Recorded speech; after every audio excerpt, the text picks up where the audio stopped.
Durante a minha infância, minha família era como uma gota d'água em um vasto rio. Eu nunca permanecia no mesmo local por muito tempo. Nós nos estabelecemos em Rhode Island quando eu tinha 8 anos, e lá ficamos até eu ir para a faculdade em Colorado Springs. A maioria das minhas memórias estão enraizadas em Rhode Island, mas há fragmentos no fundo do meu cérebro que pertencem a várias casas que vivemos quando eu era muito mais novo. A maioria dessas memórias são sem sentido e não são claras. Perseguindo um outro garoto em um quintal em uma casa na Carolina do Norte, tentando construir uma jangada para flutuar no lago atrás do apartamento que alugamos na Pensilvânia, e por aí vai. Mas tem esse set de memórias que eu lembro claro como água, como se tivesse acontecido ontem. Eu constantemente ficava divagando se essas memórias não foram apenas sonhos lúcidos produzidos por uma longa gripe que eu tive naquela primavera. Mas no fundo do meu peito, eu sei que elas são reais. Nós estávamos vivendo em uma casa nos arredores da metrópole de New Vineyard, Maine. População 643. Era uma estrutura larga, especialmente para uma família de 3 pessoas. Havia alguns quartos que eu nem sequer tinha entrado ainda nos 5 meses que morávamos lá.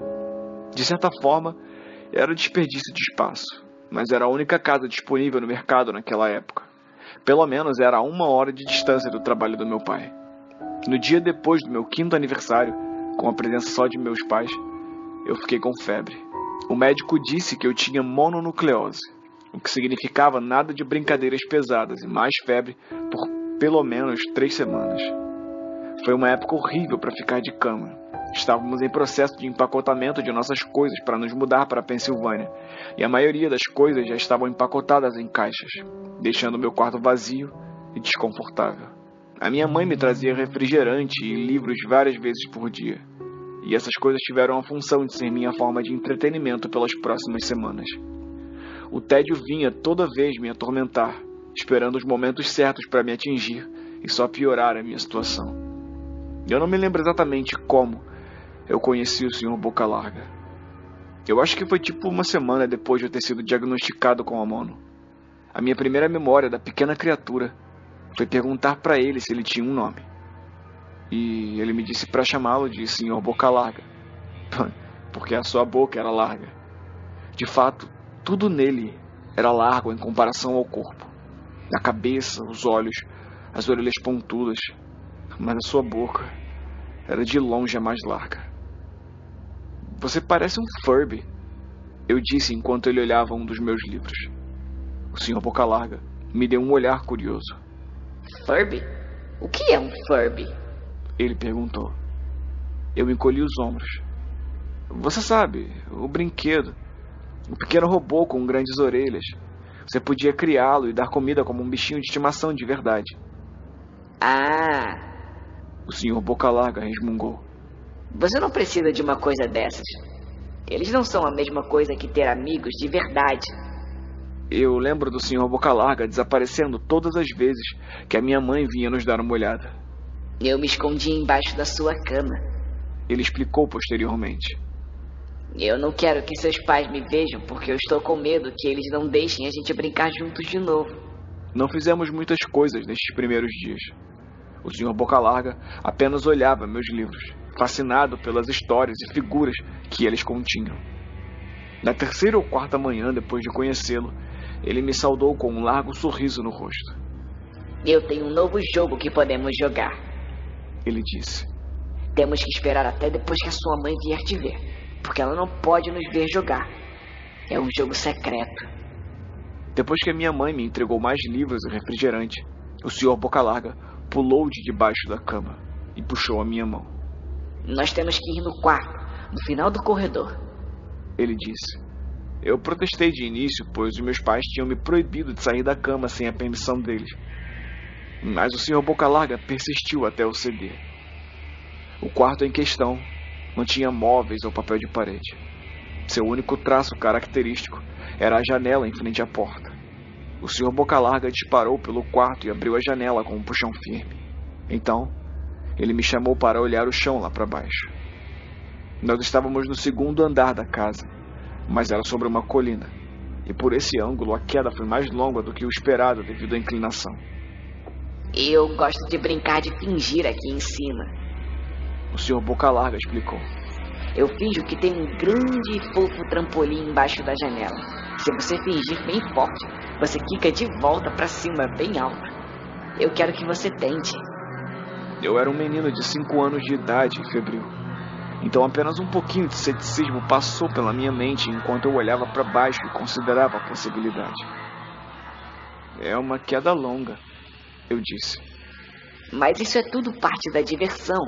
Não seria divertido se fosse uma queda curtinha. Se fosse assim, você podia muito bem apenas pular de um trampolim normal. Eu brincava com a ideia na minha cabeça, me imaginando cair através do vento frio, para então quicar em algo invisível aos olhos nus, de volta ao ar, e voltar para a janela. Mas o realismo prevaleceu em mim. Talvez outra hora, eu disse. Eu não sei se eu tenho imaginação suficiente. Eu acho que eu poderia me machucar. O rosto do Sr. Boca Larga se contorceu em um rugido, mas apenas por uns segundos. A raiva sumiu para dar lugar ao desapontamento. Se você diz, ele disse. Ele passou o resto do dia debaixo da minha cama, quieto, feito um ratinho. Na manhã seguinte, o Sr. Boca Larga chegou segurando uma pequena caixa. Eu quero te ensinar malabarismo, ele disse. Aqui tem algumas coisas que você pode usar para praticar, antes de eu começar a te dar as lições. Eu olhei a caixa e estava cheia de facas. Não, meus pais vão me matar, eu gritei, horrorizado que o Sr. Boca Larga tinha trazido facas para o meu quarto, objetos que os meus pais nunca me permitiram tocar. Eles vão me bater e me deixar de castigo por 1 ano. O Sr. Boca Larga franziu a testa. Mas é divertido fazer malabarismo com isso. Eu quero tentar. Eu empurrei a caixa para longe. Não, eu não posso. Eu vou me meter em encrenca. Facas não são seguras para serem jogadas ao ar. O franzir da testa do Sr. Boca Larga se transformou em uma carranca. Ele pegou a caixa de facas e foi para debaixo da cama. E permaneceu lá o resto do dia. Eu comecei a pensar o quão frequentemente ele ficava abaixo de mim. E comecei a ter problemas para dormir depois disso. O Sr. Boca Larga me acordava com frequência à noite, dizendo que tinha colocado um trampolim de verdade debaixo da janela, um bem grande que eu não conseguiria ver, porque estava escuro. Eu sempre negava e tentava voltar a dormir, mas o Sr. Boca Larga era persistente. Algumas vezes ele ficava ao meu lado até cedinho de manhã, me encorajando a pular. Ele não era mais tão legal para brincar. A minha mãe entrou no quarto uma manhã e disse que eu tinha permissão para dar uma volta lá fora. E ela pensou que um pouco de ar fresco seria bom para mim, especialmente depois de ficar confinado no meu quarto por tanto tempo. Entusiasmado, eu coloquei os meus tênis e disparei para a porta dos fundos, gritando de alegria por sentir de novo o sol no meu rosto. O Sr. Boca Larga estava esperando por mim. Eu tenho algo que eu quero que você veja, ele disse. Eu devo ter olhado estranho para ele, pois em seguida ele disse. É seguro, eu prometo.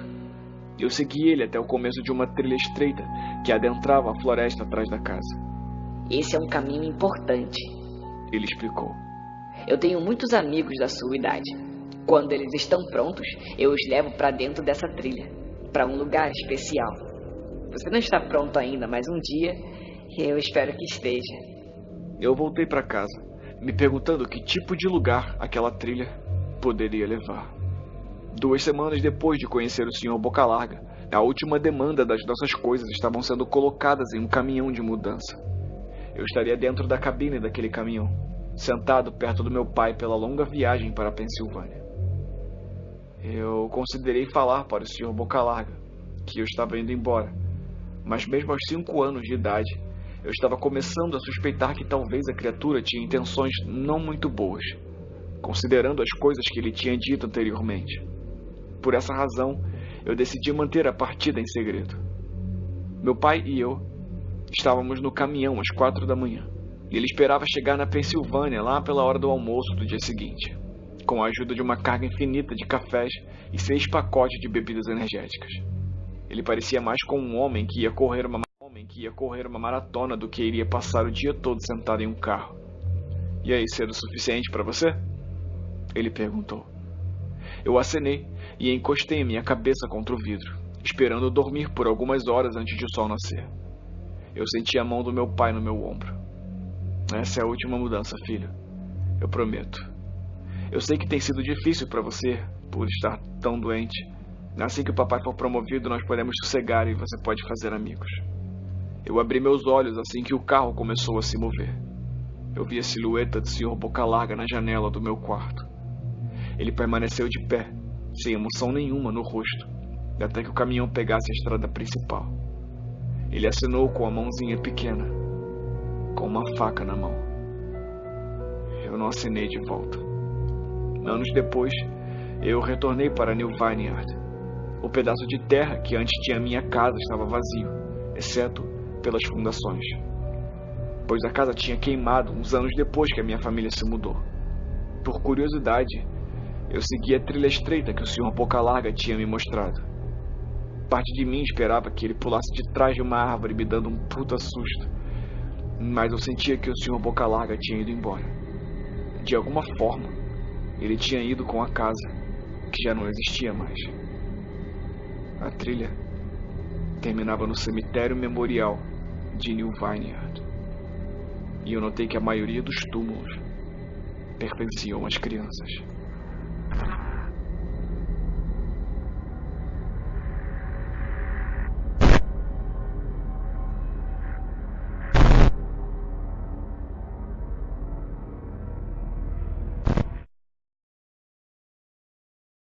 Homem que ia correr uma maratona do que iria passar o dia todo sentado em um carro. E é isso.